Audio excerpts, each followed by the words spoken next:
Hello, you wonderful people, and welcome to another episode of Not Too Comic Book. This being a show where I talk about TV shows that are adaptations of comic books. For today's episode, I'm going to talk about Agatha All Along, Season 1, Episode 8. Great episode. A lot of really interesting things went down in this episode, so let's break it down. The penultimate episode. We're immediately picking up in the aftermath of last episode. So Jen and Billy obviously have stayed behind, seeing that the pathway back to Lilia is gone, and that she decided to stay behind for their sake, and just kind of the guilt that they have over that situation, you know? And it's just kind of like, it all kind of makes sense. And even Jen talking about how, yeah, Rio being deaf makes sense. It was there in front of us the entire time, about how, like, what the Green Witch represents, and how, like, it's part of, like, the cycle of life and death. Which, speaking of, she reveals herself to Agatha, and it turns out, well, there's a little back and forth, but there's so much context we're missing, because Agatha, there's a whole reference of, like, special treatment that Rio gives her, because it's kind of, I guess Rio's kind of like, I should have come after you for a very long time, but she's like, wait, special treatment? You think what you did to me is special treatment? And it's like, what went down between the two of you? What is this history? And I'd assume, because she knows Nikki's name, so I would assume whatever happened to her child is related to death in some shape or form.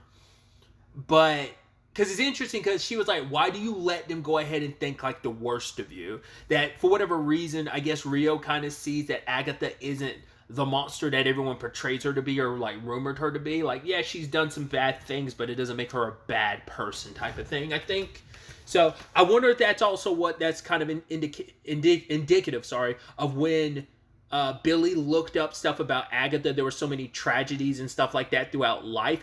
Every time, like, something bad would go down, like I said, I think, like, the Hindenburg and stuff like that, Agatha was nearby. It might be coincidental, or, I don't know, once again, her coven was trying to kill her when she kind of inadvertently ended up killing them. But it could be a thing of, we think we know what the story is, but in actuality, there's so much, context, like I said, we're missing, so. But it turns out Death wants Billy, because Billy's breaking the natural order of things. There's supposed to be life and death. He technically got a second life, because he is a person that technically his life wasn't, even though his life might not have been necessarily real, which I guess that's a whole debate in itself of, was Billy and Tommy real to begin with? It's like, to some extent, because he probably has a soul to the point that death wants to reap him. But it's like, he is walking around in someone else's body, so it's like he's got a second chance in life. It's like, you should have ceased existing. I guess implying that the moment Wanda's bubble ended, like, Tommy and Billy were supposed to find their way to death in some shape or form. Because I forgot, the real opening of the episode was Rio, I guess, finally coming to collect Alice's soul, which Alice was like, but I still have so much life to live. My life is only just getting started. I have so much to do. And she's like, you're a protection witch. She's like, yeah, I am. It's like, you died protecting someone. So it's just, that's the thing. The Reaper comes for us all, never exactly when we see it coming. To be fair, the only person that saw their death coming and still obviously walked forward was Lilia. And then we kind of got it all starting from the beginning again, of, like, her, like, life starting at that starting point again. It turns out she wants Billy's soul, and it's like, but she can't take it, because I guess just as death, there are rules to things. Like, she can't come after someone, like, even with Billy's circumstances being what they are, she's still bound to not go with him. Like, it has to be a willingness. Like, you have to, just like Alice willingly went with her, just like Lilia willingly went towards her death. I think it's just, yeah, Billy has to willingly want to go with Rio, but he won't want to do that because he's got to find his brother. And that's also another thing. It's like, she's like worried because he can do what he did and bring his brother back too, because she's like, he's not here, not yet at least, and he's out there somewhere, and I don't want Billy doing what he did, giving himself a second life and doing the same thing for his brother. So she's like, I need to nip this in the bud immediately. But It's like, fine, I get to the end of the road, and Agatha's like, I will hand him over to you. But that means that, yes, death will come for me, sure, but not for a very, very, very, very long time from now. And when it does, I do not want to see your face. And Rio reluctantly agrees to it. Okay. It's like, what happened, you know? Because even Rio says later on, why am I not enough for you? Because it does seem like there's this tug and pull between her and Agatha that I'm so curious about, because it does seem like it's still there beneath the surface for Agatha, but it seems like Rio kind of wears her heart on her sleeves a lot more. Because I think Agatha is able to kind of, she's probably like built up, like, along with like the reputation of her being this terrible person, like she's built up a poker face that she's able to kind of hide all that deep within. Whereas Rio, despite being deaf, like her heart's on her sleeves. Like it's such an interesting conundrum. But either way, it's time to go to the final trial. But just when they do, Agatha trips over their shoes, and it's like, wait, what?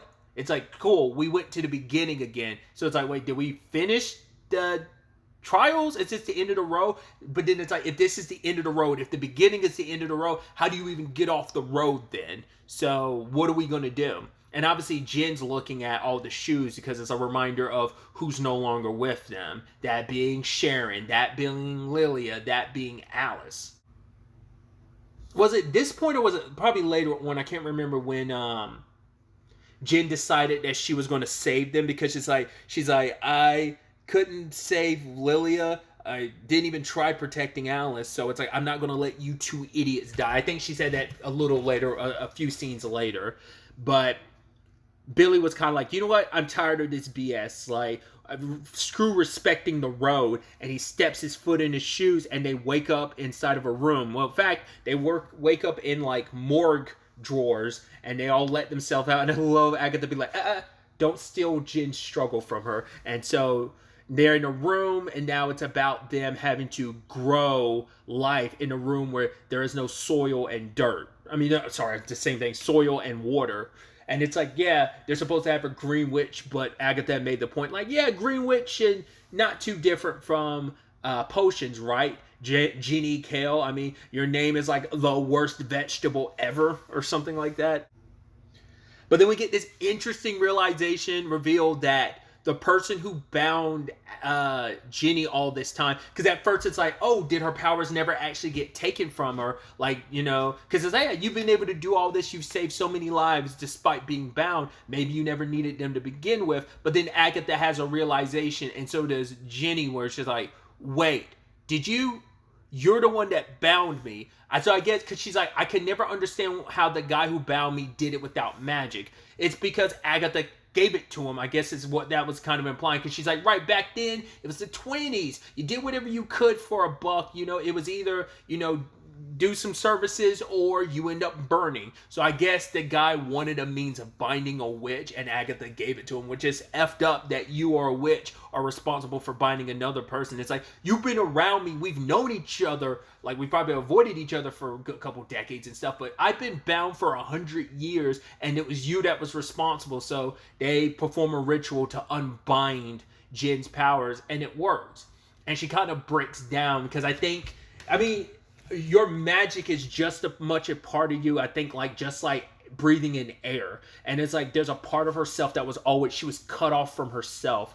You know, it's like you can never really fully be you, and you are missing that part of yourself the entire time. And it's just that relief, because I think that was always like overcompensation of, oh, I didn't want anything to do with witches and covens and yada yada yada. But it's like, yeah, you did. It was just easier to kind of not want it, because you figured you might not ever get it back. So why want and dream about something you might not get back? Because it's just going to be made that much more hurtful and harmful every day for you living a day without said thing. So I guess, you know, that's where it's that sudden relief of like, I finally feel whole again. But then she disappears because she got what she wanted at the end of the road. And so it's like, what do they do going forward? So Agatha sits Billy down, and it's like, I can help you find Tommy. You just need to basically reach out to him. It's like, remember the last time you saw your brother. So he's remembering the finale of WandaVision when Wanda was making the whole hex fold in on itself, and hearing her mom and dad's final words. And for him, it's like hearing his brother, like he's like, my brother's not snoring, but I can hear him sleeping and loudly, and it's comforting. And it's like, followed that and ended up reaching out, and it's like, fine, there's 120 bodies that are dying like every minute, and he ended up finding a body. It's like, it's a kid who's being pranked, who no one's gonna love, or like no one loved, or is going to really miss or notice that he's gone. And even that scare from Billy being like, Agatha, am I killing this boy just to put for a body for my brother? And then he disappears, and after cracking the ground, and Agatha goes like, no, sometimes boys just die, obviously referencing her Nikki, and pulls out his hair and touches his like hair to her lips and stuff. But then she notices there's like a little daffodil. Is that the word I'm looking for? Is daffodil the word I'm looking for? Maybe. Seed, and luckily the ground is cracked and time is running out, and she plants it and uses a tear from her own eye, and it turns out, yes, that's what this trial was all about. So everything worked in conjunction to make this moment possible. So if she wasn't sentimental about her son, she would have never found that little bit of life there beneath the hair that was there the entire time. So it all works out. Luckily, she's able to bust out, because she did say like this place was her basement, interestingly enough, where this all started would be the final trial. Gets out, and she's back in Westview, but there's Rio cackling, being like, oh, congratulations. I wish there was a ribbon you could run through. And she's like, I want what I'm owed. And she's like, yeah, me too. You were supposed to bring me the boy. It's like, yeah, he completed the trial and he bounced. And it's like, yes, but where is he out there? Well, I can't get to him. I won't be able to find him again. Because the whole thing was also like, I think this is something she talked to, I can't remember, Agatha talked about this with Rio, was it with Billy? The whole, like, if he dies again, he'll reincarnate somewhere, and it'll just be that much harder for him to track him down. It's like, right, he's right here in front of me now. I might as well make my job easier for myself. But yeah, it's like, right, if I can't get him, I'll get you. A death by 1,000 cuts shatters like the glass from her house and throws it. I was like, Jesus Christ. And like, Agatha is riddled with cuts. Hell, she even uses like some like a branch, like a tentacle, or earth-based tentacle to like slash it, like Agatha's like Achilles. I was like, Jesus, like she's looking rough, and she doesn't have her magic to fight back. It's very one-sided situation. She tried to draw a protection, and she's like, oh, is that evil? Protecting yourself from evil, is that what you call me now, evil? Once again, why can't you love me? Why don't you love me back? And she has Agatha, but suddenly gets saved by Billy in comic accurate Wiccan outfit. Once again, the only difference being like the crown is meant to mirror more so Wanda's, versus like, I mean, like to me it looks vastly different than at least the one I saw in like one version of the character in the comics, but maybe there are other versions it looks closer to. But I know like this is the uniformity of the MCU, where it's like, hey, this is meant to match his mom. So he ends up shooting Agatha with his powers. He's like, just don't take all of it. And luckily, she doesn't. And will he ever... I'd assume, given enough time, he'd recruit some of that. I don't think it would be permanently... As long as you don't kill the person, I guess it's not permanently gone. And I guess that's also the point that can be made with the Alice of it all. She's either... Whether she really wanted to or not, or whether she did it subconsciously, she did, like, sap everything from Alice, and we once again never really fully got confirmation, but considering this moment, it kind of implies like, no, she definitely could have stopped back then, but chose not to. But like I said, subconscious, on purpose, it still goes back and forth. But she doesn't take all of Billy's power, and she dukes it out with Rio, which I do love. Like, at first, like, the effect on Rio's face to give you, like, that skull look. only happens like with certain lighting. But later on, you do see like at the very end, like I guess that's like her true form. She just hides herself to be like looking like Aubrey Plaza, but like I think like the bony face that she has is like her real form, and she just hides it sometimes. Like I guess like when she has those moments where it's like, hey, I gotta be in death mode, not Rio mode. But Agatha tried to be selfless and was like, hey, kid, you go on. I'll sacrifice myself. But then, like, Billy's like, no, take me. And then Agatha's like, see, you wanted the kid that would turn himself over willingly, and he did. And it's like, so I was like, because it did, I was like, is she playing a trick? But it's like, no, she was willing to throw him under the bus because it's like, hey, I got my power back. It's not fading away like it did in that moment with, because it's the real juice. It's because he's Wanda's kid, so I guess it plays in a parallel of, hey, this power that was taken from me by Wanda is, a version of that's kind of being pushed back in through me, through Wiccan. It's also like, did I bring it up? I don't remember if I said that at the beginning of this recording, or did I think about saying it and didn't actually do it? The whole, this shares so many parallels with WandaVision. I hope I said that. If I didn't, I'm reiterating it here. If I didn't record that, I don't, like I said, I'm so, my memory's terrible. I don't remember if I said that at the top of the episode. I think I did, but I might have been thinking about saying that and not actually said it. But yeah, it's just an interesting inverse of WandaVision in that regard, where it's almost like the hero kind of won, but in this case, like the villain's kind of winning. And so Agatha got what she wanted, and she was going to walk away until Wiccan reached out to her and was like, is this what happened to Nikki? And that was enough to kind of push her over the edge. So she's just like, I guess, once again, she always has a soft spot for him, and even Rio called that out. Like, right, you kind of have a soft spot for that kid. And it's like, is it because, it's like, right, you're taking another woman's son down the road. And it's like, is it because she sees it as kind of filling that void of Nikki, that it's like, I know you're not my kid, but kind of like, even Rio was like, yo, that's not your kid. And it's just like, were you playing pretend? Even though she's like, yeah, I've only known the kid for 2 minutes, I don't care about him. It's like, once again, you were defensive of him in the past, but it's like, at the time, it's like, oh, did you think he was your kid? But you had some idea of who he was, that he was Wanda's kid. But I think maybe it's like, if Nikki was still alive, he'd probably be a lot like you personality-wise, and you and me get along pretty well. I think if me and Nikki would have a good relationship, like you and me, kid, you and me, teen, or Billy. So maybe that's why. But she proceeds to, I'm going to be extremely biased and say, I think one of the hottest kisses in the MCU. Because that wasn't just, that was a deep kiss. I was like, hey, yo. And it's what everyone wants. I mean, come on. You got two sexy ladies kissing? Come on. I know that's the most, like, lady lover thing I can say. Like, all lady lovers unite. Shippers of ship, yeah, but, like, especially all the lady lovers in the world, whether that's, yeah. So, I was about to say, it's like, oh, that's very hetero of me, but I'm like, no, I'm sure all lady lovers were like, hell yeah, I'm all about that. Because that, once again, maybe I'm just, like, such a, like, pervy, horny bastard that I'm like, yo, that's sexy, that's hot. It's like, you get two hot women kissing, come on, dude. There's nothing better than that. So, but yeah, like, I wonder how that typically works. Like, would she be able to kill you just through a touch?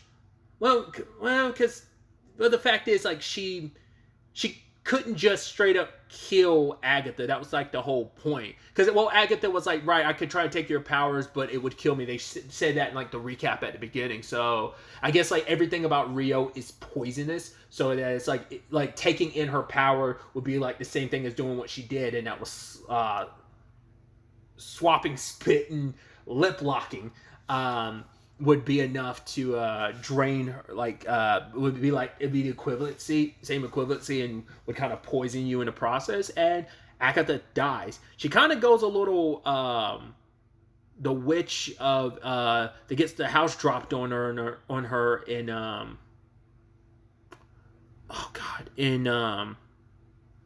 The Wizard of Oz, because like her toes started curling a little bit. I was like, oh, that's an interesting detail. But then she turns into like a flower garden, and it was kind of brutal and kind of metal as hell, because I was like, that could be an awesome metal album cover of like that flower bed, and then like you see her skull there, that kind of eventually decaying.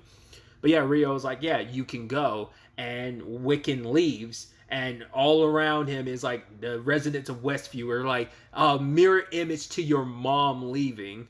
Granted, your mom wasn't in her getup when she left Westview, but you are, and so you get in the car and you take off. So it's like, oh, interesting, because they even had that point where some of the residents were like, oh my god, it's happening again. It's like, and it was like Norm being like, I don't know if it is, and so he leaves Westview and goes back home, and it's like, we also find out he's only been going for 24 hours. So I was like, oh, that's once again, I'm a sucker for a good like time frame thing to be like, oh yeah, like all this entire show has happened over the course of 24 hours. It's like, well, it was like nighttime when he left, and to be fair, it is like, well, because he was with Agatha during the day, like during the first to second episode, and so I guess meaning that really, truth be told, is like everything with them on the road from episode 3 on took place in like a couple hours, considering like it was nighttime when they went in, and now it's daytime now. It's kind of early morning, so I was like, oh, that's interesting. So I was like, what explanation did he give? He probably danced around it, but he proceeds to go looking around his room, and he sees everything, whether it's from Lorna Wu or the Wicked Witch from Oz, and he starts picking up, like, there's all these things in his room that are connected to the road, and then it's like, remembering what Agatha said in, like, was it episode 4, where she was like, oh, I didn't know you had it in you, and he was like, didn't have what in it, and she kind of winks. It's like, at the time, even I was like, what the fuck is that? What is that about? And now it's like, it was all about him. Because every little thing, it's like you pulled a Wanda. Once again, you have the same tails as your mom. So Agatha's the only one that realized the entire road. Because it's like, the road doesn't exist. And you're lying. Like, she's like, it doesn't exist. He's like, you're lying. She's like, am I? It's like, because he is like his mom. He warped reality just like she did. Once again, the deep parallel. So you're like, so he made the road. I saw someone theorizing that. I'm like, how, once again, are these people, I mean, I'm assuming like most of the people I come across are like comic now. I'm like, how the fuck are people theorizing that stuff? Like that theory that, I was like, I didn't watch the context of the video. I just saw a title of like, did he make the road? I was like, where is that coming from? How, I guess the clues were always there, just a matter of you could piece them together or not. But it's like, well, his mom had the ability, so it's kind of taking the concept of WandaVision and kind of building upon it, because Billy just didn't know who he was and what he was capable of, and his need to find his brother was so strong. Because it's also, I guess, plays into the whole notion of, because it was a conversation I think that came up last episode of, has Agatha actually been down the road, and maybe she was kind of worried Billy was going to figure it out before they reached the end. I don't know, but it's like him figuring out, like, right, it was all me, but then he gets spooked by Agatha's voice, because I guess like her body's gone but her spirit's up in the air, so maybe she's hoping for him to put her in a new body. I have no idea what to expect, because I was almost like, it's like, no, this is definitely episode 8, so I'm like, what the fuck is episode 9 going to be? We'll ultimately have to wait to see, because obviously episode 9 dropped at the same time too, so I'm like, I gotta immediately jump into that to find out where the hell all this is going to take us. How is this all going to wrap up? What, I mean, obviously the big question too is like, obviously this is on its own little pocket universe, and obviously the larger conversation of, well, what does it mean for the MCU? But also just in this intimate story in itself, the continuation of WandaVision being on the more like supernatural corner of the MCU that hasn't been fully explored yet. What does this story in its isolated nature, like, what does this story mean? And also, you know, with the what's the phrase I'm looking for? The added bonus to it being, what does it mean for the greater MCU? Hopefully we get those answers in the finale. So, but really, that's all I wanted to talk about. Till the next time we meet, be happy, be safe, live life to the fullest, and enjoy it. Good day and goodbye.